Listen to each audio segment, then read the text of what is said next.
what drove you to pursue a career in youth development and family services? My life started changing at like 8.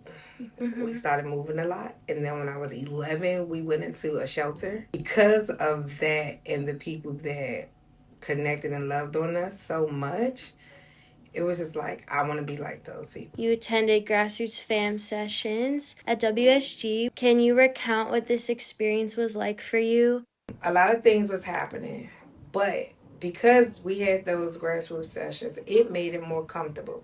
I believe at that time that my daughter was going through something, but she fit in when they did the grassroots sessions because she was able to engage in those conversations.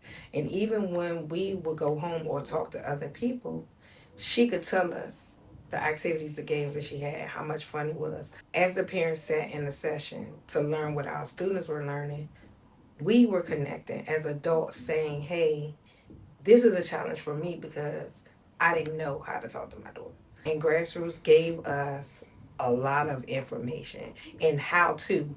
So I would take that information and take it to my family because, again, people don't talk about sex. They don't talk about mental health. It's like a taboo, but having that information and sharing it, it gave them tools as well as myself. I think it was more like a game for us too. They showed us exactly how they do it, and I also like that it gave all parents opportunity. It was simple, fun, exciting, and slightly challenging, but gave you an opportunity to not know and to learn something new. It was good seeing young people like really do the thing. These are young athletes really sharing their experience, sharing content that is effective in what they do with students on a regular basis. When Kaden came home, she was like, Mom, do you know you can't use 2 condoms? I was like, what?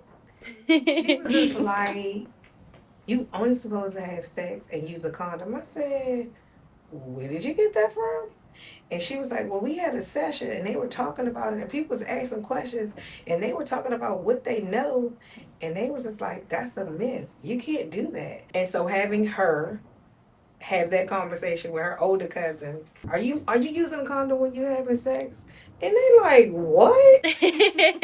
And then she like, do you know what an STI is? I don't know what an STI is. I know what an STD is. She like, they don't call it that no more. So because she's learning it, she got to share it with somebody. I mean, everything that she learned, she's like, I just want to tell now. Can we just have them over for dinner so we could just talk about it? But that little girl was funny when it came to Grassroots. What advice would you give to the parents of preteen and teenagers? The way you were raised is different from the way you raising your children.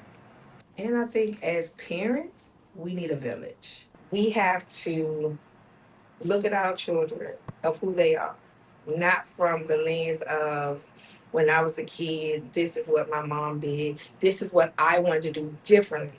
Yes, we want you to finish high school and we want you to be a great adult. My goal in life is for you to be great in whatever you choose to do. And kids don't get that because I had a big stink with Caitlin before about success. What does it look like? And she's like, it's too much, it's overwhelming. And I'm like, success is what you make it. It looks different for everybody. When I was your age, success was getting out of high school without having a baby. That was one. Number 2 was I wanted to go to college. It's a struggle. It's hard. And you are not it alone. You have a village and you just have to use it. Why do you think people should support Grassroots Health? We need it. We need it to be expanded. We need students and families to be able to have that base knowledge, to empower them to make informed decisions. Without Grassroots Health, they may not get it. And the parent portion is magnificent because it's so important for them to get some information that can help their children be great.